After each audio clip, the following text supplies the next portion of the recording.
Hello, everyone. It is a real pleasure to be celebrating the International Women's Day with all of you. And as we're celebrating women, you might wonder, why would I choose to speak about failure in my keynote today? And there is a story to that.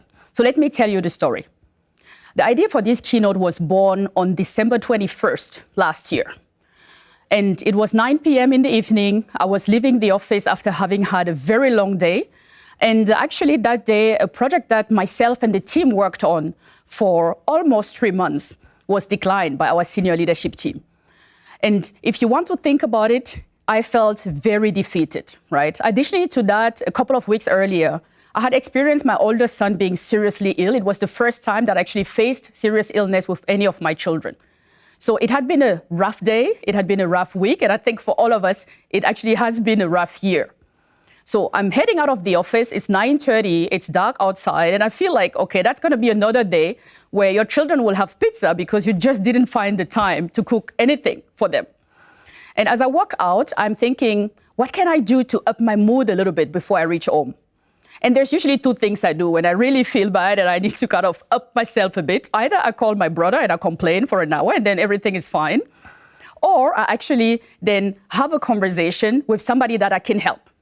And as I was walking to the car, I remember that a former colleague of mine reached out in the morning per WhatsApp because she needed advice. So I decided to call her. And as I pick up the phone, sitting in the car, driving home, really feeling terrible, I start speaking to her and I ask her, okay, what is it? How can I help you? And then she says, look, I'm in a difficult phase from a work perspective. I don't think that I'm moving forward. There's a lot of politics. I don't really know if it's worth it. And I felt like I need to speak to you because you had such a flawless and spotless career that maybe you can tell me what I need to do better and how I can improve myself so that I can have a career like yours. And honestly, I didn't know if I should start crying or laugh, to be honest, because that day just didn't feel like flawless at all. I literally have had one of the biggest defeats of the year at work, and I felt like I would not be performing at home either that night. So that's brought me to the idea to speak about failure, because I believe that when we're talking about success, we look at the output, we look at the result of success. And we need to talk more often about the challenges that we face on the path to success, some of the mistakes we made on the path to success, and what they teach us about ourselves and about what our future can look like, what our path can be. So that's where this keynote was born. And talking about failures, I mean, I mentioned the project earlier, but I've had a couple of, I would say, defining moments where things didn't go the way I wanted them to go that I wanted to share with you. One is very early in my career when I started after university. I think it was my second job. I was working in IT sales, so I was business development manager for an IT company. And I got a new manager, as it's often the case. And that new manager, in our first one-to-one, it was the first conversation, you have to imagine this, told me, look, I don't believe that women should actually be doing IT sales. You know, we have a few women in marketing and in HR, but really, this is not something for women. It's going to be a very tough place. He didn't ask for my pedigree. He didn't ask for my past performance. He literally told me that he believes that I'm not going to be performing in his team. And guess what? I think that he put a lot of energy and effort in proving himself right. I found myself in a place where many things that I would be doing would be corrected. I would be interrupted in front of customers. I lost some of my key customers as well. And this has been ongoing for weeks and weeks. And, you know, if you experience something like that when you're just graduating from university and you have all these high hopes about how you can contribute to a business, it's something that likely is going to set you back for a while. So looking back at it, I believe that I've been tolerating that for too long. It took me a while, actually, to lean into this situation, to fight, to file a complaint, actually, and to win that complaint. But still, I can tell you that it took months, probably even years, for me to recover the self-confidence that I started with and the enthusiasm and the optimism and maybe a little bit of this naivety that you need to be a strong performer in any organization. Another important example for me to kind of share with you today about that, the fact that things that do not go so well can be teaching us important lessons. From that one example, I learned to interview the company. I learned to interview the manager that will be actually supporting me and supervising me. The second example is that I got the opportunity to be on my first board of director role in Africa, on my home continent. And it was an amazing 2 years, right? And it took some time to convince the family. We moved over there. But then after 2 years, my oldest son felt like, hey, I want to graduate from Switzerland. So we were facing the decision to either separate and have part of the family living in Switzerland, the other part in South Africa. That's where I was based then. Or eventually then to all of us to go back. And, on paper, it was a much bigger role, was a great career move for me to kind of move back to Switzerland. But it still felt like a defeat because I felt like I was leaving people behind that I had hired, that I've taken responsibility for, and that I could not be accompanying them on their path in the company and in their own career as well. And, the learning from that one for me was, I really doubt that there's such a thing as great decision and bad decision. I do believe that it's really more about what you do, what you make out of those decisions, what you do with the challenges that are thrown at you.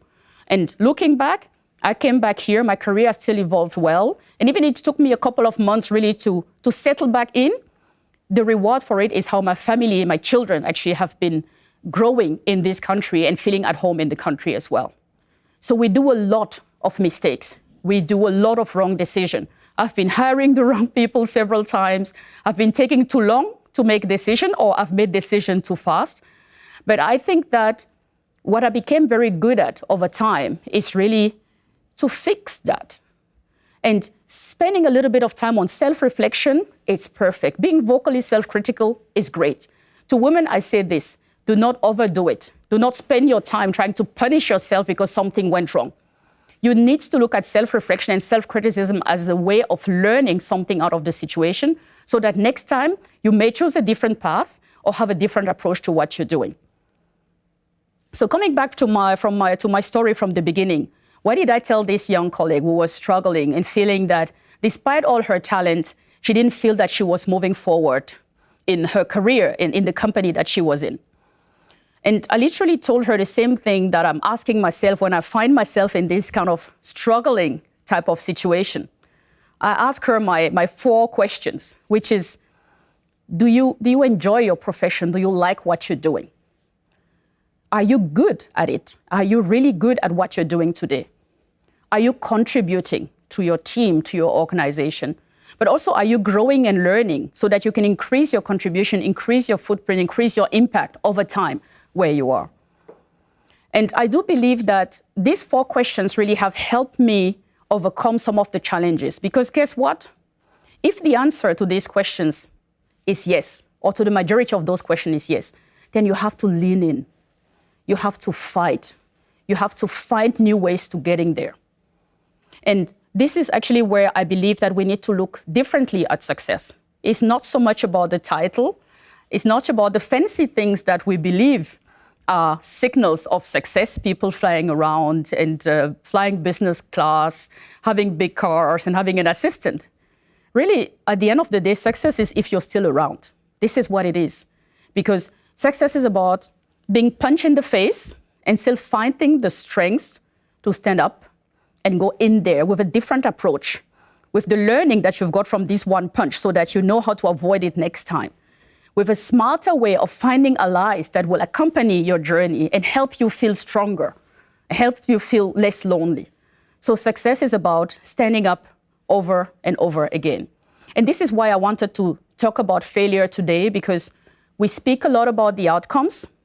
We need to spend more time speaking about the journey, some of the punches we're getting on that journey, and some of the punches we're also giving ourselves, either by being too negative sometimes, and I know that many female out there can probably relate to that. We love criticizing ourselves and feeling bad about things that we've done or that we have not done. So if I would summarize, I think that the best way actually is the way Scott Galloway described it. I'm reading a book from him called The Algebra of Happiness. And he put on an equation out there where he's saying success is equal resilience divided by failure. This is what defines success. So when you think about yourself being in a tough situation moving forward, then lean into that situation.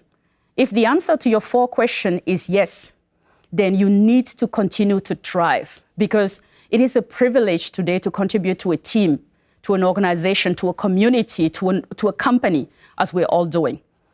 And we sometimes underestimate the impact that we're having for ourselves. But I do believe that if we're good and getting better, then we should fight for our right to keep going. When I think about myself, you're going to be shocked, but I'm very good at what I'm doing. I'm sure that I'm very good. And in 10 years from now, I'm not going to be just good, I'm going to be just wow. And that keeps me going because I know that whatever the next punch is going to be, I'll still stand up and go back to the ring and make sure that I continue to become that fantastic leader that I want to be further in the future. You deserve to be where you are. You deserve to have a voice. You deserve to contribute, to not allow any setback to take you out of this trajectory as long as you can make a difference wherever you are. I wish you a fantastic International Women's Day. Thank you for having me tonight. Have a good evening.